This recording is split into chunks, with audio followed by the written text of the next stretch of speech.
안녕하세요, 졸업합니다. 반갑습니다. 오늘 제가 여러분들께 설명드릴 내용은 과연 애견교육의 시작을 우리가 앉아 엎드려 교육부터 시작해야 되는가, 이 부분에 대해서 한번 설명드릴까 합니다. 기본적으로 우리가 애견교육을 시작한다고 하면 앉아, 옳지, 먹이 주고, 엎드려, 따라, 이런 교육을 먼저 합니다. 네. 그러니까 훈련소에서도 다 그걸 반복적으로 하고, 또 여러분들도 뭐 개를 교육시킨다고 할 때는 기본적으로 앉아 엎드려부터 교육을 하실 거예요.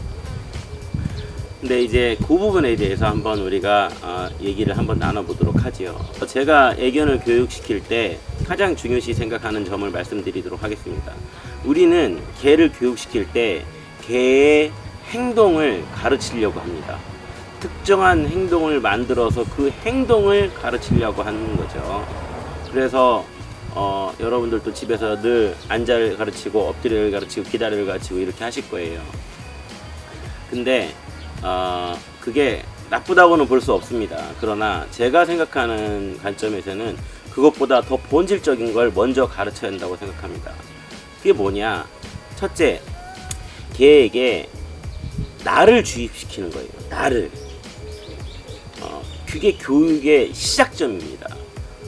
예를 들어서 우리가 학교를 다녔을 때 이 공부 못하는 사람들의 공통적인 특징을 보세요. 선생님을 안 쳐다보죠. 그리고 산만합니다.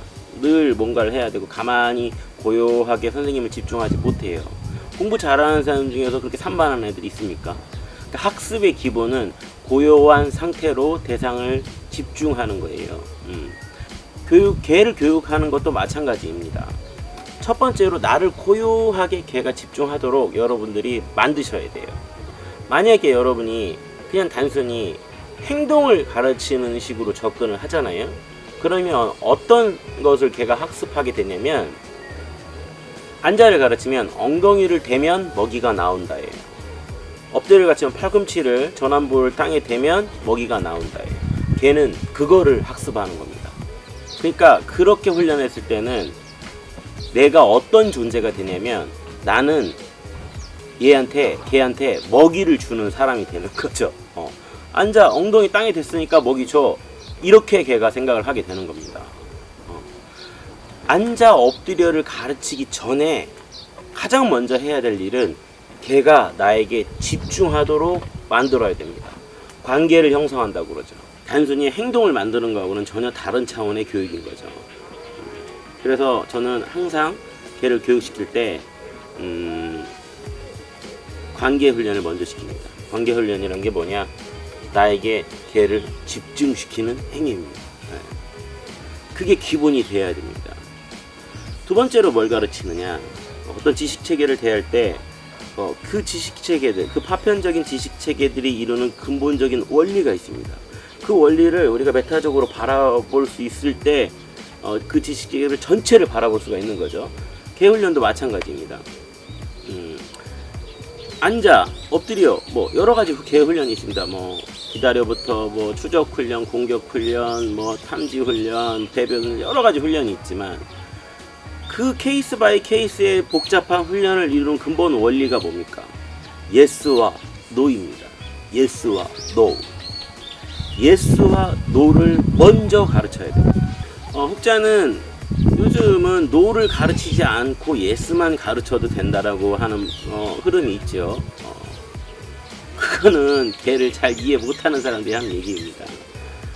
정확한 타이밍에 개가 내가 원하는 행동을 했을 때 예스를 말해주고, 그 행동으로 벗어나자마자 바로 노를 해주시는 거예요. 그 다음 바로 예스, 다시 내가 원하는 행동을 만들고 예스를 해줍니다. 그럼 개는 그 자리에서 알아듣습니다. 중요한 건 타이밍이죠. 벗어나려고 할 때 no, 다시 앉으면 yes. 정확한 타이밍을 알면 걔는 그 자리에서 알아듣습니다. 근데 no를 가르치지 않아도 된다라고 하는 사람들 있습니다. 그게 사랑이고 이 방법이 아주 가장 인도적이고 훌륭한 방법이다라고 얘기하는 사람이 있는데 효과가 전혀 없지는 않습니다. 그러나 효율적이지 않습니다. 왜 효율적이지 않은지 한번 잘 들어보세요. 예를 들어서 내가 앉아를 가르친다고 한번 해보죠. 앉아 했더니 앉았습니다. 엉덩이를 땅에 댔어요. 예스죠. 근데 그리고 먹이 주죠, 여러분들. 근데 걔가 살짝 움직였습니다. 근데 거기에 대해 반응을 하지 않고 다시 앉힙니다. 그리고 먹이를 또 줘요. 또 어쨌든 앉아있는데 안 앉고 서 있습니다. 앉아. 그러면 앉았어요. 그럼 세 번째에 앉았죠? 그때 먹이 줍니다. 기다려 시켰는데 기다려 하고 해서 내가 움직였는데 걔가 딴 곳으로 갔습니다. 그럼 이리와 그러고 다시 엎드려 시킵니다. 그 다음 또 먹이를 줍니다. 또 다른 개가 나타났어. 다른 개도 막 짖습니다. 그럼 다시 끌어와서 여기서 엎드려 하고 칭찬을 줍니다. 오직 예스만을 가르친다는 거죠. 그렇게 가르쳐도 걔가 엎드려 교육이 된다라고 주장하는 사람들이 있고, 그게 가장 인도적인 방식이라고, 아주 이상적인 방식이라고 얘기하는 사람들이 있습니다. 아닙니다. 아니에요. 네. 그렇게 가르치면 어떤 현상이 벌어지는지 아세요? 첫째, 여러분이 힘듭니다. 시간을 엄청나게 투자했는데도 효과가 없죠. 흉내내는 정도는 하겠지요. 흉내내는 정도. 왜냐? 걔 입장에서 엎드리면 먹이 나오니까 흉내를 냅니다. 그러나 더 하고 싶다, 다른 것이 뭐 하고 싶다, 다른 개를 물고 싶다, 그럼 가서 물어요. 더 좋은 게 있습니다. 둘째로는 뭐가 힘드냐? 개가 힘들어요. 개가 그렇게 지금 방금 말씀드렸던 방식으로 훈련을 하면 개가 어떻게 이해하는지 아세요? 자, 앉아 했을 때, 3번 앉아 했을 때 앉았으면 먹이 나왔고, 한 번 했을 때도 먹이 나왔고, 움직였다 다시 와도 먹이 나왔어요. 이 일련의 사건들을 다 합쳐서 앉아로 이해합니다. 그렇기 때문에 어떻게 하냐? 자기가 앉아 있는데 딱 앉았어요. 근데 먹이를 한 번 안 주잖아요? 그럼 다시 일어나요. 그 다음에 다시 앉아. 때로는 앉아 3번 했을 때 앉았으니까 좀 기다려 딴짓 하다가 그다음 3번째에 앉아요. 때로는 앉았다가 딴 데 가요. 안 주면 딴 데 간다니까요. 그 행위를 계속 반복하기 때문에 앉아라는 행위와 관련된 모든 파편적인 사건들을 다 연결시켜서 그게 다 앉아입니다. 걔 입장에서는 그렇습니다. 이게 학습 효과가 있어요. 또 하나, 걔가 얼마나 짜증날까요? 야, 걔 입장에서 이렇게 해요. 야, 도대체 뭘 원하는 거냐? 걔는 이렇게 생각하는 겁니다. 야, 옛날에는 내가 앉았다 일어났다가 딴 곳 갔다가 와도 먹이 또 줬는데 넌 도대체 뭘 원하는 거야? 걔가 정확하게 앉아를 모르는 거예요. 그러면 어떻게 되느냐? 신뢰관계가 깨지죠. 걔 입장에서는 사람이 정신이 이상한 사람이죠. 일관성이 없는, 믿을 수 없는 존재인 거예요. 어쩔 때는 이 행동을 했는데 먹이를 주고, 어떨 때는 이런 행동을 했는데 먹이를 안 주고, 일관성이 없는, 신뢰할 수 없는 존재입니다. 그래서 관계가 깨집니다. 나는 칭찬만 하고 나는 먹이만 주고 오직 포지티브한 방식으로만 훈련을 했는데 걔와 나와의 관계는 깨지는 거예요. 이걸 여러분들이 아셔야 됩니다.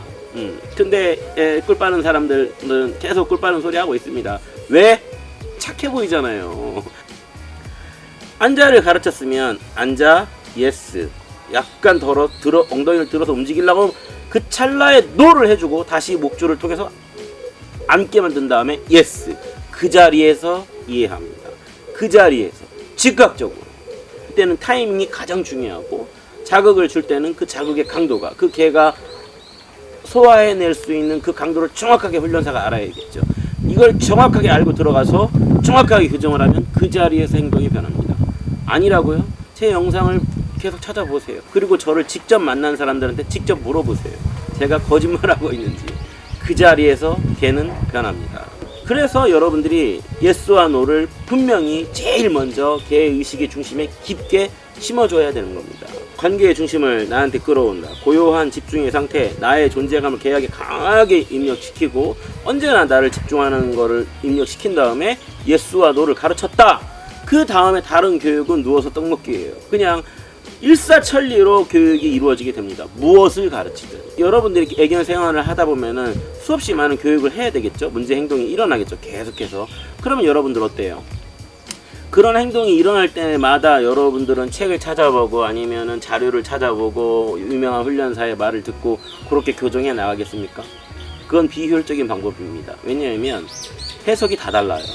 그리고 요즘은 의인화시키고 사람처럼 이렇게 막 말랑말랑하게 설명을 해 인기가 많기 때문에 사람이 머릿속에서 소설을 써요. 훈련사들이. 그래서 그런 얘기를 해주기 때문에 얘기가 너무 많아. 내가 들어도 뭔 소린지 모르겠어요. 그렇게 생각 안 하는 것 같은데 나는 그렇게 생각이 든다는 거죠. 그런 얘기를 다 믿고 하다 보면 여러분들이 3000%로 갈 수밖에 없어요. 근데 언제나 헤이 시오 하면 날 쳐다보고 그 다음에 yes와 no를 분명히 가르쳤으면 그냥 그 원리를 그대로 모든 훈련에 적용하는 겁니다. 내가 원하는 행동을 하면 yes, 원하지 않는 행동을 하면 no. 이렇게 가르치면 되는 거예요. 다른 개를 물라고 그래? Hey, no. 시오? 그럼 나를 봤어. Yes, come. Yes, good. 안 와? No, good. 이렇게 하는 거죠. 그 원리를 정확하게 뿌리 깊게 심어준 다음에 그 다음에 그 원리를 모든 애견 생활에 접목시키면 됩니다. 그래서 여러분들이 기계적으로 행동을 가르치고 앉아 엎드리를 가르치고 이런 것보다는 끊임없이 아이 컨택을 해서 관계의 중심을, 뭐 관계 훈련이 아이 컨택만 있는 건 아니지만 끊임없이 내가 불렀을 때 항상 나의 눈을 바라보는 습관을 가르치시고 예스와 노를 분명하게 가르치세요. 그게 애견 교육에서 가장 빠른 길입니다. 가장 빠른 길이고 여러분들한테 필요한 교육입니다. 앉아 엎드리를 가르친다고요? 내 개가 다른 게 물어요. 엎드려 하면 엎드립니까? 실생활에 필요 없는 교육이 무슨 필요가 있겠습니까? 그건 흉내 내는 거예요. 그리고 앉아 엎드려가 뭔가 쉽잖아요. 기본적으로 계속 해왔던 문화가 있어요. 그 문화의 습관들이 있죠. 그러니까 너도 나도 다 앉아 엎드려부터 시작하는 겁니다. 행위를 가르치는 게 아닙니다. 제 얘기 잘 이해하셨나요? 예. 복잡하게 얘기했지만 간단합니다. 나의 존재감을 강하게 걔한테 심어주세요. 아이 컨택을 통해서 끊임없이 시오 부르면 날 쳐다보도록 만드세요. 시오, 시오, 시오 부르면 나를 쳐다보게 만드세요. 언제나 그게 관계를 끌어오는 겁니다. 나에게 고객이 집중을 했죠? 그 다음 예스와 노를 가르치는 겁니다.